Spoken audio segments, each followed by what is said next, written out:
এক পা ভাঁজ করে দেয়ালে পিঠ ঠেকিয়ে দাঁড়িয়ে আছে সায়াহ্ন। আর্ম সিলিংয়ের সাথে ওর বাঁ হাতটা বুকের সামনে রাখা, আর ওর স্থির দৃষ্টি কেবিনের দরজার দিকে। তৃপ্ত হাসির সাথে স্বচ্ছ চারকোনা অংশটা দিয়ে ভেতরে তাকিয়ে বেডে আধশোয়া হয়ে বসা রমণীকে দেখছে ও। রোগীর পোশাক পরিহিত সাজ তখন আস্তে ধীরে মাথা নাড়িয়ে মৃদু হাসি সমেত পরিবারের কথাবার্তায় সাড়া দিচ্ছে। অথচ মাত্র কয়েক ঘন্টা আগে সবটা আলাদাই ছিল, যখন কিনা ও জানতো না এ যাত্রায় ও সাজকে বাঁচাতে পারবে কিনা। হাতের ব্যথা ছাপিয়ে বুক ভার হয় সায়ান্নর। কোনো কিছুর তোয়াক্কা না করে ও যখন জ্বলতে থাকা রেস্টুরেন্টের ভেতর ছুটেছিল, আপাত দৃষ্টিতে পাগলাময়ী ছিল সেটা, কিন্তু এতে ওর কী দায়।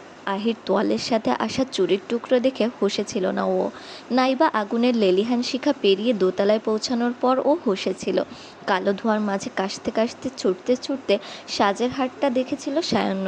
এক দেয়ালের আড়ালে অল্পখানি জ্বলে যাওয়া আর ভাঙা চুড়িতে সাথে রক্তাক্ত হয়ে পড়েছিল হাতটা। আর একটা ব্লাস্টের শব্দ শুনতেই উন্মাদের মতো ছোটে সায়ান্ন। এগিয়ে যাওয়ার পর ও টের পায় সাজ অজ্ঞান। ওর ওপর একটা টেম্পার্ড কাঁচ আর ধাতব শেল্ফ পড়েছিল। স্টিল টিউবের শেল্ফটার জন্য আগুন তখনও স্পর্শ করেনি সাজকে, তবে কাছেই হয়তো কপাল কেটেছিল ওর। রক্ত বেরোচ্ছিল সাজের কপাল থেকে। ছুটে গিয়ে সেলফ সরিয়ে অজ্ঞান সাজকে কোলে তুলল সায়ান্ন।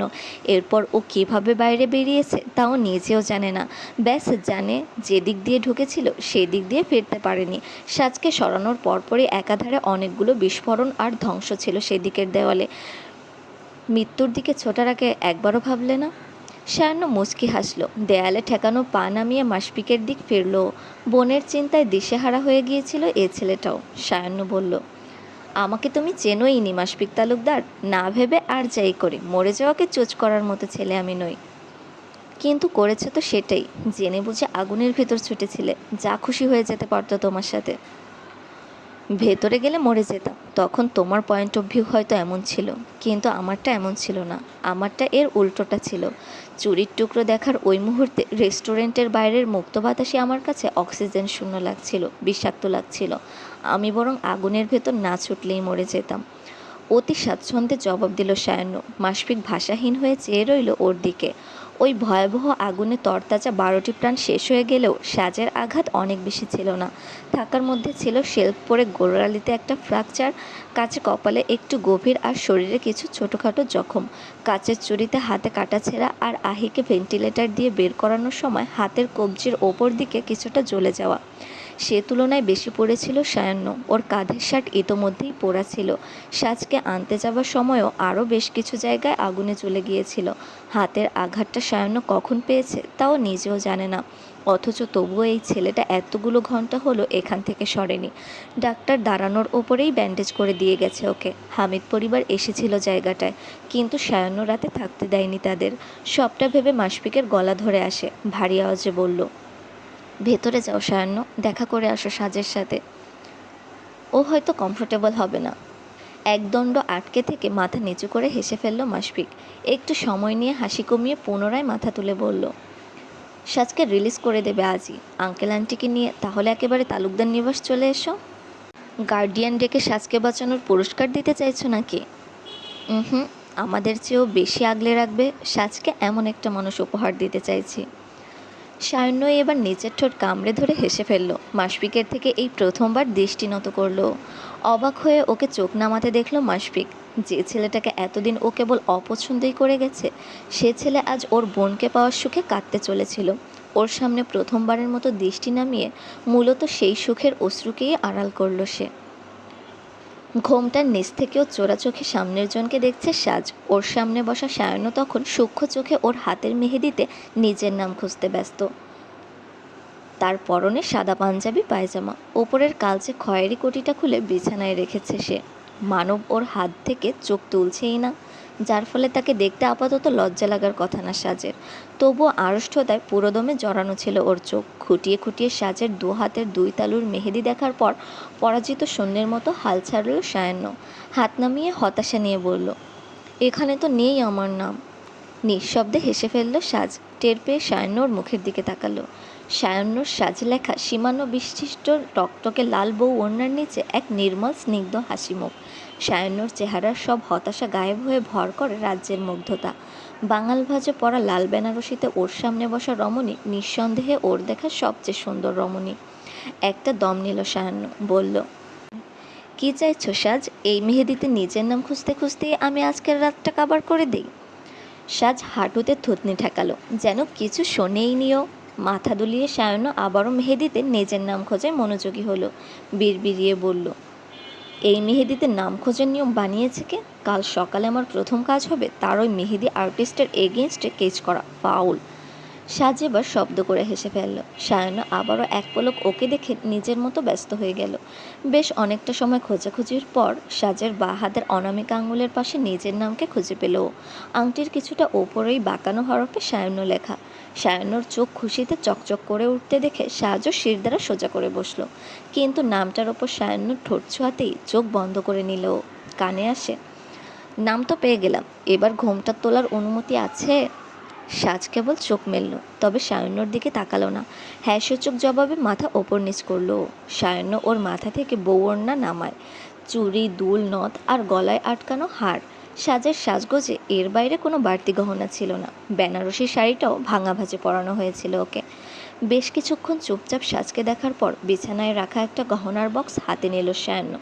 সামনে তুলে ধরলে সাজও ওর দিকে তাকায়। সায়ান্ন বলল, কখনো তোমার হাত খালি থাকলেও আমি যেন তোমাকে শুনতে পারি, এটা তার জন্য। দেখো তো পছন্দ হয় কি না।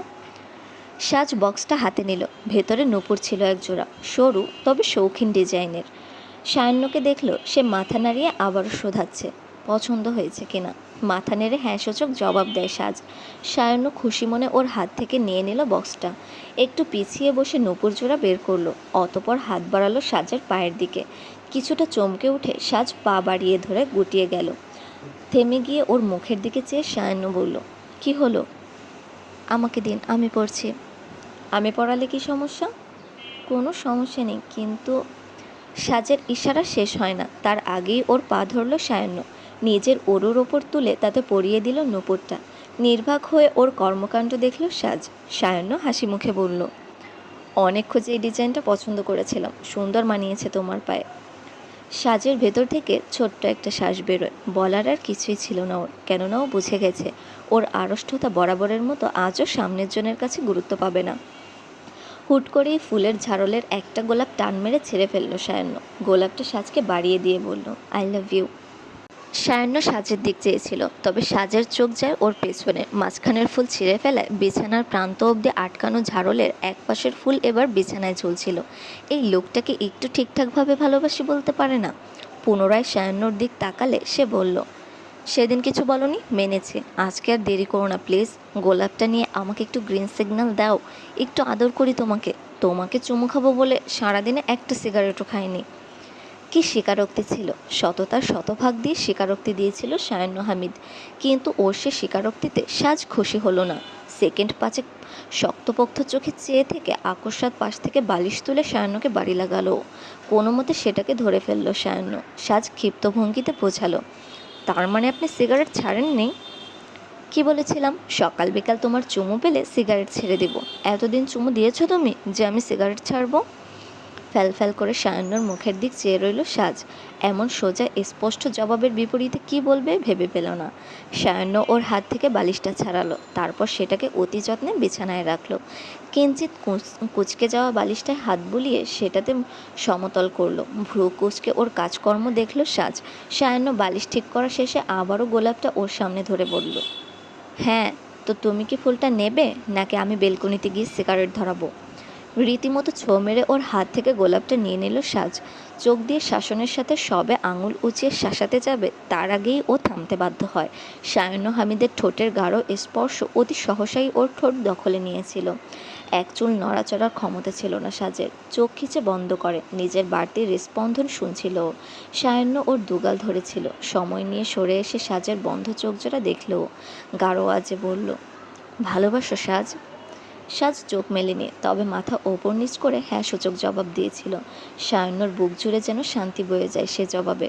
স্বস্তিতে সাজ কপালে কপাল ঠেকালো, নিজেও চোখ বন্ধ করে রাখল। আজ তবে আমার ভালোবাসাকেও গ্রহণ করো সাজ। মৃত্যুর আগ অবধি তোমাকে সর্বোচ্চ ভালোবাসায় সর্বোচ্চ সোহাগে জড়িয়ে রাখবো, কথা দিচ্ছি। সাজের শ্বাস ভারী হয়, তার সেখানে যোগ হয় এক বেপরোয়া পুরুষের প্রশ্বাস নিঃশ্বাস বায়ু। ক্ষণে ক্ষণে ওদের দুজনার মাঝে দূরত্ব ঘুষে যেতে থাকে। সব দিক মানিয়ে আসা সায়ন্য হামিদের দিক বিদিক ভোলানোর সোহাগ সাজকে অষ্টদিক থেকে ঘিরে ফেলে। আর কোনো দিক ছিল না সাজের। সায়ন্য হামিদ ওর জন্য আর কোনো দিক অবশিষ্ট রাখেনি। পরের দিন দুপুরের আগেই হামিদ পরিবারের অ্যাপার্টমেন্টটা তালুকদার পরিবারের কল্লোলে ভরে ওঠে। সোফায় বসে বড়রা কথা বলছিল। সায়ন্য বন্ধুদের সাথে আরেক পাশের চেয়ারের টুলে বসেছিল, আর মেয়েরা ঘরে ছিল। রবিকে এক দফায় বেরিয়ে বেসিনের কাছে যেতে দেখল সায়ন্য। হাত ধুয়ে হাসি মুখে আবারও ঘরে যাচ্ছিল। সায়ন্য উঠে দাঁড়ালো, রবির দিকে এগিয়ে ডাক লাগালো, বৌমা। হ্যাঁ সায়ন্য, বলো, কিছু বলবে? রবি থামে, টিস্যুতে হাত মুছতে মুছতে সায়ান্নর দিকে প্রশ্নসূচক চাইল। সায়ান্ন ওর সামনে দাঁড়িয়ে একেবারে স্বাভাবিক ভঙ্গিতে বলল, কিছু জিজ্ঞেস করার ছিল আপনাকে। যদিও অনেক আগেই প্রশ্নটা করতে চেয়েছিলাম, কিন্তু অধিকার বোধের অভাবে করা হয়নি। হ্যাঁ বলো না, কী প্রশ্ন? সাজের হসপিটালে সেন্সলেস অবস্থায় আপনি ওর পা ছুঁয়ে ক্ষমা চাচ্ছিলেন কেন? বজ্রাহতের মতো আটকে রইল রবি। শেষ কবে ওকে এমন সপাটে প্রশ্নের মুখোমুখি হতে হয়েছিল মনে পড়ল না ওর। নাইবা অনুমানে ছিল হসপিটালের ওই মুহূর্তটা কারো নজরে আসবে। সায়ন্য রবির জবাবের জন্য একটু অপেক্ষা করে পুনরায় বলল, শাস্ত্র টের পাইনি, আপনার ক্ষমা চাও। এখন আমি ওর বর যেহেতু জেনেছি, আপনি বরং আমাকেই বলুন, ওভাবে কেন ক্ষমা চাচ্ছিলেন ওর কাছে? ওর সাথে আপনি কী এমন করেছেন যে আপনার ওর পা ছুঁয়ে ক্ষমা চাওয়ার প্রয়োজন বোধ হলো? কিছু না করেও সাজের সাথে আমি অনেক কিছু করেছি সায়ান্ন। ওর সাথে গোটা দুনিয়া ফেয়ার থাকলেও আমি ফেয়ার ছিলাম না। ব্যাস ওই অপরাধ বোধ থেকেই। রবি, আসার সময় আয়ের জন্য পানি আনিস। ঘরের ভেতর থেকে ডাক লাগিয়েছিল মিসেস মোশাররফ। দরজা দিয়ে বরাবর সামনে তাকালো রবি। সাজ আহিকে কোলে করে হেলে দুলে হাঁটছিল আর ওর দিকে আহ্লাদ করছিল। রবির দৃষ্টি অনুসরণ করে সায়ান্ন এক পলক ভেতরে তাকালো। এরপর আবারও রবির দিক ফিরে বলল, সাজের প্রতি আপনার নট ফেয়ার বিহেভিয়ার তালুকদার পরিবার কীভাবে সয়েছে আমি জানি না বৌমা, কিন্তু আমি সায়ান্ন হামিদ এদিকে একদমই সহনশীল নই। আশা করব আপনি আমার সহ্য শক্তি পরখ করার চেষ্টা করবেন না। মুচকি হেসে মাথা দোলালো রবি। সায়ান্নও হাসি মুখে একটা পানি ভরা গ্লাস হাতে ধরিয়ে দিল ওর। রবি সেটা নিয়ে ঘরে চলে যায়। একটা ছোট্ট শ্বাস ফেলে সায়ান্ন সাজের নিষ্পাপ হাসিটা দেখছিল। ওর মাথায় আজও এটাই আসলো, এই মেয়েটাকেও কেউ কী করে ভালো না বাসে।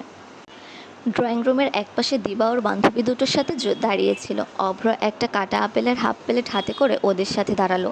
ওদের ইশারা করলো নেবার জন্য। দিবা বাদে বাকি দুজন হাতে নেয় তা। অভ্র আপেল চিবাতে চিবাতে সায়নের দিক তাকিয়েছিল। দিবার এক বান্ধবী বলল, ক্রিকেটার না হয়েও কী করে ছক্কা মারতে হয় কেউ তোর ভাইয়ের কাছে শিখুক দিবা।